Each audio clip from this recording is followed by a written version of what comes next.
Our last stop in France is the large city of Strasbourg, the capital of the Alsace region, where we turn in our car opposite the glass-enclosed train station. We're staying at the Hotel Grafalgar. It's a rather unique place where artists have been given a chance to let their imaginations run wild. So with the taste of the bazaar surrounding us, we make our way up the stairwell. Our room was decorated by the artist Monstra and was entitled Nightmare and Dream. It took a little getting used to, but even with the minimalist furnishings made out of plywood, it was quite comfortable. It was strange, though, that the hangers were made of a bicycle tire and a nail. With dinner recommendations from the tourist office in hand, we head on into the old part of town. This plaza is called Place Gutenberg, and it has this wonderful little carousel.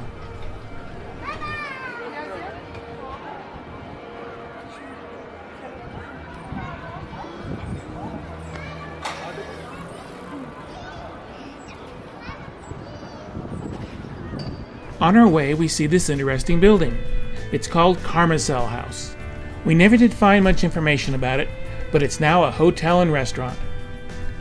One of the restaurants that was recommended to us is right down the street, Le Tire Beauchamp, French for the corkscrew. We both had chicken cordon bleu, and it was served with potatoes, cabbage, and lentils. For dessert, it was black forest mousse for myself and black chocolate mousse for Marianne. We spent the rest of the evening just wandering the beautiful city at night.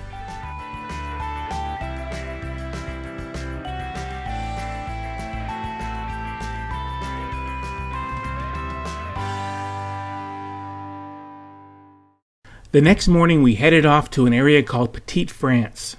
Though it had some nice buildings, it wasn't as picturesque as the little towns we just saw around Colmar. One of the sites in the area is a covered bridge. It's called La Barrage Vauban and is also used as a dam to control the level of the river. It consists of 3 floors, the first being used sort of as a warehouse, containing plaster casts and copies of statues and gargoyles from the Rohan Palace and the Strasbourg Cathedral. The top floor was a large walkway, giving you a great view of the Pont Convots, which consists of 3 bridges and 4 large watchtowers that were built in the 13th century to help protect the city. But the main attraction, of course, is the Cathedral Notre Dame de Strasbourg, or more simply known as the Strasbourg Cathedral. It stands to a height of 466 feet and was the world's tallest building for 227 years, starting in 1647. And today it's still the 6th tallest church in the world, and the highest existing structure built entirely in the Middle Ages. An unusual feature of the church is that it only has 1 tower. The south tower, even though originally planned, was never built.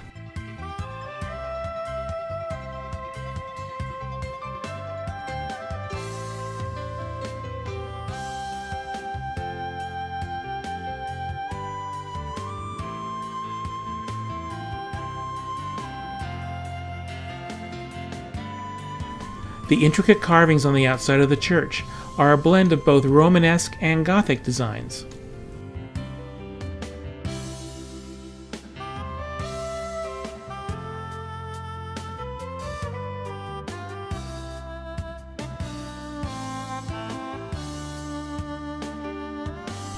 I found it interesting looking at these sculptures. Besides depicting scenes from the Bible, it seemed like these individual vignettes showed scenes of everyday struggles, along with a few that are a bit disturbing, probably depicting what could happen if you didn't follow the church's rules. Many of the statues outside the church are copies, with the originals moved to a museum.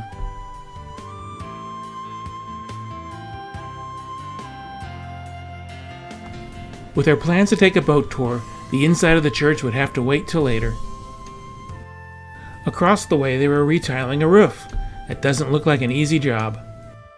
This is the courtyard of the Rohan Palace, now the Strasbourg Museum of Fine Arts. With lunchtime fast approaching, this sign for Vin Nouveau certainly caught our eye. So we stopped for a quick lunch and a glass of wine.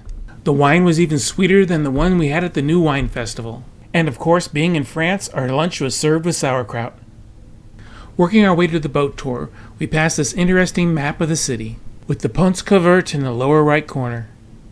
Our tour is with the Boatorama Strasbourg Riverboat Tours, and it'll take us down the Ill River. We are provided with headphones with soothing music and English commentary. The city has been visited and enriched by the Huns, Franks, Carolingians, the Swedish, the Lorraines, the French, the Germans, the French, the Germans, the French. With all that changing of hands, you certainly can understand the large mixture of culture that's represented in the city. The tour is relaxing and picturesque, and we soon come to a set of locks that'll take us up to the Pons Caverts where we started this morning.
As we leave the Old Town area, we come across some modern-looking buildings.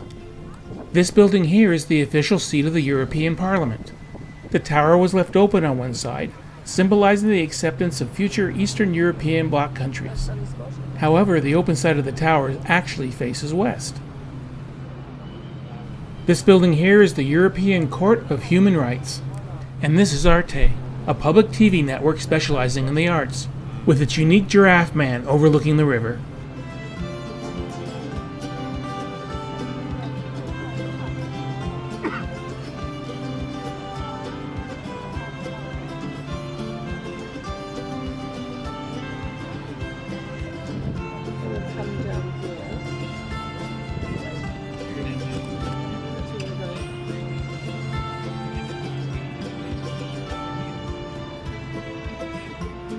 Our tour drops us off near the cathedral, where we'll spend some time and take a look inside.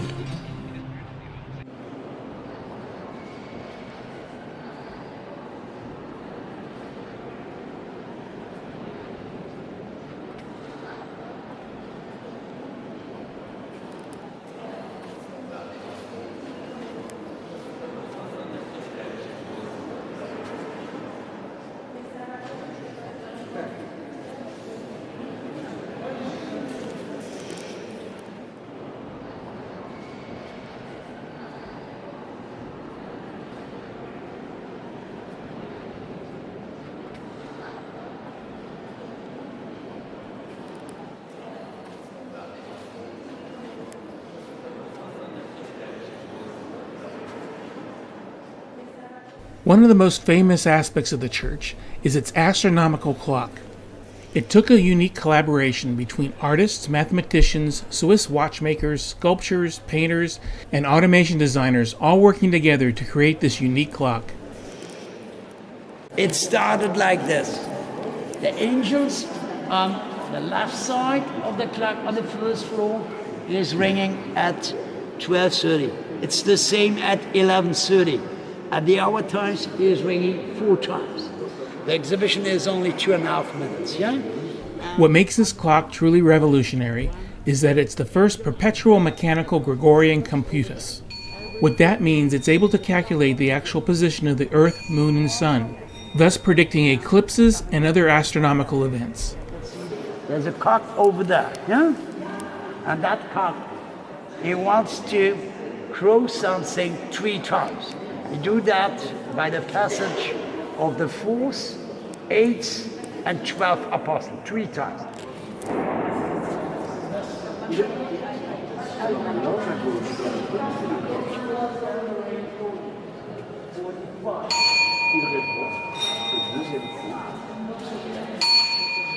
Regardez à droite, il va retourner le cerveau.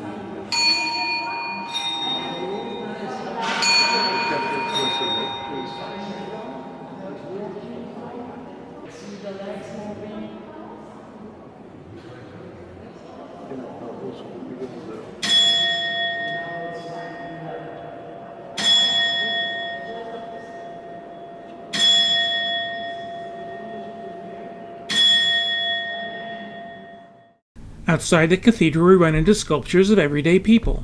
That's the name of these statues by the artist Christelle Lectern, and usually depict people from the 1950s in everyday situations. And these are some of her latest works, celebrating the millennial anniversary of the Strasbourg Cathedral.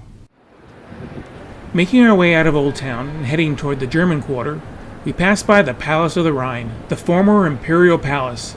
It was built in 1841, when Strasbourg was still part of Germany. And across the street is the University of Strasbourg's National Library. While visiting the Plaza Kléber, Strasbourg's largest, we take the opportunity to have our last French crepe, made by a true master.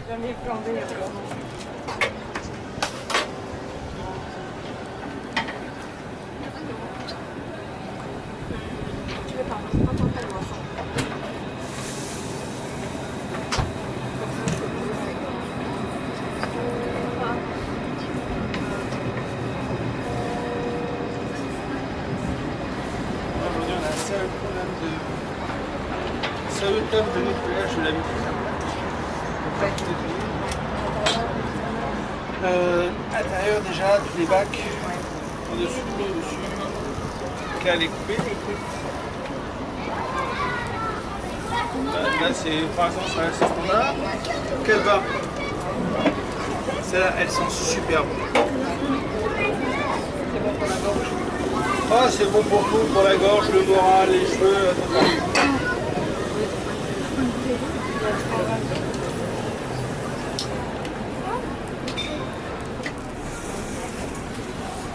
Quand tu es au-dessus, tu sens tout de suite le... Ouais, non, la vague de chaleur.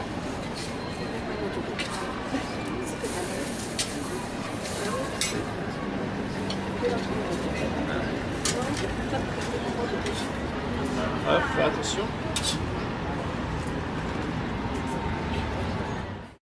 This is the Fountain of Janus, commemorating the Roman origins of the city. It is inscribed with Argenteratum, the Latin name for Strasbourg. We finished up our day by splitting a lamb kebab and a large beer. The light dinner hit the spot, since we had those yummy crepes late in the day. We're up at 5:30 the next morning to get a little something to eat at the corner bakery before we catch our train to Brussels. The train station's just a 5-minute walk away, so we're there early and have time to explore.